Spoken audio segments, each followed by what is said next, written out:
Hello, it's me. What is going on, YouTube? It's good to see ya. We have a really quick video today. I say it's quick. It's going to be a little bit, but we have a good one today about Karoline Leavitt as she goes off at Mamdani after the Fox interview. So buckle up. It's going to be a good one. I've watched the first maybe 3 minutes of it, and I wanted to cover it. So let's get started here. Sweeping federal layoffs have already begun amid the government shutdown, but a Clinton-appointed judge put them to a halt, filing a temporary restraining order against the Trump administration. All right, let's bring in White House Press Secretary Karoline Leavitt, who was just with the president moments ago, so we'll have the latest news from him. We want to ask you about the Putin phone call, which I assume has been concluded. But I want to ask you, first of all, about Judge Susan Illman, a Clinton appointee, district judge on the federal bench in San Francisco, who has yet again implemented a nationwide temporary restraining order on what the White House believes is its constitutional authority to cut down the federal government during the shutdown. Well, the White House believes this, John, because it's just the truth. The president is the head of the executive branch, and therefore he has the right to hire and fire executive branch employees. And unfortunately, the administration has taken the tough step to lay off thousands of workers across the federal government because the Democrats have selfishly chosen to shut our government down in the name of partisan politics. Now, look, this is something the Democrats are unfortunately, they seem too foolish to understand. They're lacking wisdom because Donald Trump has full authority and legal power to get rid of whoever he deems necessary in these positions. So not only did the Democrats shut down the government to try and rationalize giving illegal aliens health care and give taxpayer money, they wanted like $1.5 trillion plus another $500 billion for something else. Which is ridiculous. But now they're destroying their own people because guess what? Donald Trump's not going to get rid of the best of his best. He's going to get rid of the DEI, the lazy, the people with low metrics, the people that are waste. He's going to trim the fat. And if there's no more fat to trim, well, then he could get rid of Democrats in all of these places. You know, they've got records of everyone's political affiliation. He would be within his right to fire whoever, and he doesn't have to say, well, it's because they're Democrat. It doesn't matter. If they get fired, they get fired. He's not going to air it's because they're Democrats. So they're playing with a loaded gun, except for the Democrats are playing with a loaded revolver, and there's a there's a bullet in every chamber, and they're playing Russian roulette. So it's only hurting them. And now you have this far left district court Democrat appointed judge who literally just uses politics from the bench and has no legal rationale for this nationwide temporary restraining order. And she is now blocking the administration from doing what the Supreme Court has already affirmed the president of the United States can do. That's right. In fact, this very same judge out of liberal San Francisco in May illegally ruled that the administration and the president does not have the right to fire executive branch employees, and the Supreme Court smacked this judge down in July. She is wrong. She is doing this for political reasons. DEI, brother, DEI. It's not a race thing. It's not a color thing. It's a stupid check, is what it is. It's legal racism. And the Democrats know that they can judge shop, they can court shop, they can go to this woman because she is a far left hack and she uses politics from the bench. We are very confident we are going to win this temporary restraining order, and the Trump administration will continue to try to fight through this shutdown and get the government back open so we can get people back to work. All right, Karoline, Sandra here. Good to have you back on America Reports. I haven't seen White House response yet. Look at that smile. My goodness, I know she's going to heaven. But you can provide it to us here. To these unauthorized pro-Palestinian political messages praising Hamas, attacking President Donald Trump and Israel's Prime Minister Benjamin Netanyahu, by the way. They were broadcast over these public address systems and terminals at 4 airports, including one in Pennsylvania. I want to get your reaction to that as Martha McCallum sat down with the New York City Mayor. Chat, we need to bring this guy This guy right here, Mr. Blue Suit. We need to bring him back to the lab and study him. These are like three of the most beautiful people I've ever seen. Mayoral candidate Zohran Mamdani here in the Fox studios yesterday. And when asked, he refused to call for Hamas to lay down their weapons, Karoline. Listen here and we'll get your reaction. I bet. Do you believe that Hamas should lay down their weapons and leave the leadership in Gaza? I believe that any future here in New York City is one that we have to make sure that's affordable for all. And as it pertains to Israel and Palestine, that we have to ensure that there is peace. And that is the future that we have to fight for. But you won't say that Hamas should lay down their arms and give up leadership in Gaza. I don't really have opinions about the future of Hamas and Israel beyond the question of justice and safety. What is White House reaction to all of that, Karoline? Well, that's a classic case of I don't want to answer the question because I know it's wildly unpopular. In the Democrat Party, this interview proved that the Democrat Party's main constituency are made up of Hamas terrorists, illegal aliens, and violent criminals. Imagine that is who the Democrat Party is catering to, not the Trump administration and not the White House. And not She can't say that. She can't say that. I'm just kidding. She can say whatever she wants. Not the Republican Party, who is standing up for law-abiding Americans, not just across the country, but around the world. And that's why President Trump worked so hard to end this conflict in the Middle East. It was President Trump who brought home the last living hostage out of Gaza, Edon Alexander, who has since been reunited with his family in New Jersey. It's President Trump who is actually pushing for peace. And I would like to... Dude, these guys are actually electing a socialist to be the next guy. Like he's a self-proclaimed socialist. And I know a lot of people hear that word and they don't get the the ick. But man, I swear, if these people just did a hair of research and they realize what's all involved with that, I think they would sing a different tune. I just think, it's one of those situations where it's like, forgive them, Father, they don't know what they're doing. That's one of these.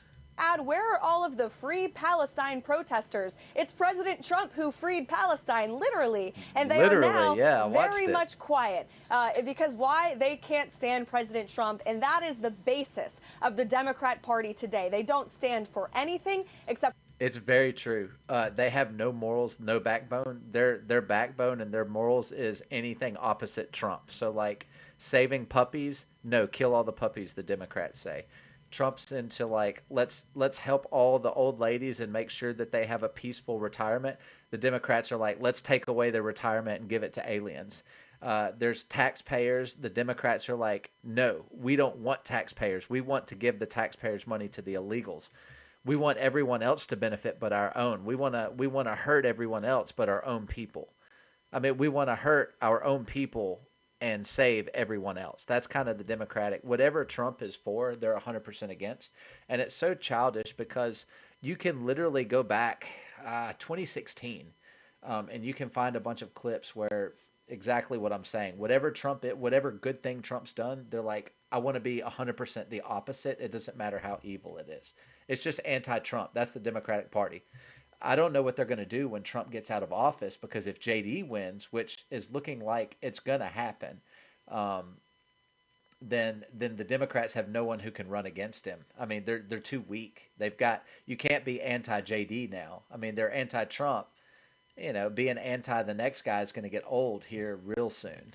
For catering to their far-left base, which, as I said, includes anti-Semites, includes Hamas terrorists, illegal aliens, and violent criminals who they want to let off freely to roam in American streets. Karoline, let me come back to the shutdown if I could, because the Democrats have been saying, look, they will only pass a continuing resolution if it includes an extension of the Obamacare enhanced tax credits in it. Well, Senator John Thune has held out an offer to the Democrats saying, we'll give you a vote on those tax credits if you agree to reopen the government. Here's what he said a short time ago. I've said we are willing to have the conversation. I've said if you need a vote, we can guarantee you get a vote by a date certain. I can't guarantee it's going to pass. I can guarantee you that there will be a process and you will get a vote. Don't forget, it was the Democrats who initially voted to sunset these enhanced Obamacare tax credits in the Inflation Reduction Act. Some of the Democrats' demands for shutting down the government was either you repeal all that the big beautiful bill had done as far as health care and things of that nature. Just pretend the big beautiful bill didn't happen. and yeah, we'll vote to keep it up or whatever. So you know, this is wild. Don't forget, it was the Democrats who initially voted to sunset these enhanced Obamacare tax credits in the Inflation Reduction Act. They are designed to sunset at the end of December of this year. Do you expect the Democrats will or won't take the leader up on his offer? We'll see. Well, we certainly hope so, because the president and the White House's position on this Democrat shutdown has not changed. All they need to do is vote to reopen the government. That is all we are asking for. So some people don't understand. Right now, they say, well, the Republicans have the majority of blah, blah, blah. Yeah, 53 out of 60. That means 7 Democrats, all Democrats voted no. Not one single one voted yes. And so even if every Republican votes to continue on, this is Biden's spending budget for the last 13 votes they have gone through with this exact same budget. Republicans haven't added anything. And basically what's happening is every Democrat, because they're anti-Trump, they're saying either do this or die, or we'll shut down the government.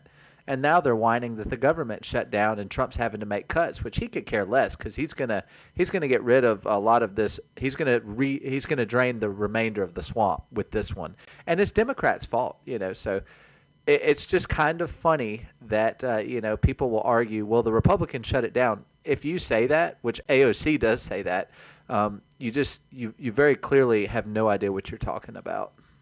That's all Republicans want. We want to reopen the government, get people back to work, get people paid. And the Democrats are just so selfishly using politics to shut down the government and hold the entire country hostage. That's dead We on. now have thousands of flights across the country that have been delayed and canceled because air traffic controllers and TSA agents are not getting paid through this shutdown. It's going to get worse. President Trump had to tap into tariff revenue to get WIC money out the door for vulnerable women, infant, and children. President Trump in the White House used a creative solution to get our troops paid. The president is bending over backwards to do what's right by the American people, and the Democrats are continuing to play partisan politics. We hope every day that sensible Democrats with just a little bit of courage to... When the Democrats stop being selfish and stop killing their own, they'll reopen the government, but I don't think that's going to be anytime soon. Stand against Bernie Sanders and AOC, who, according to the CNN town hall last night, are clearly the new leadership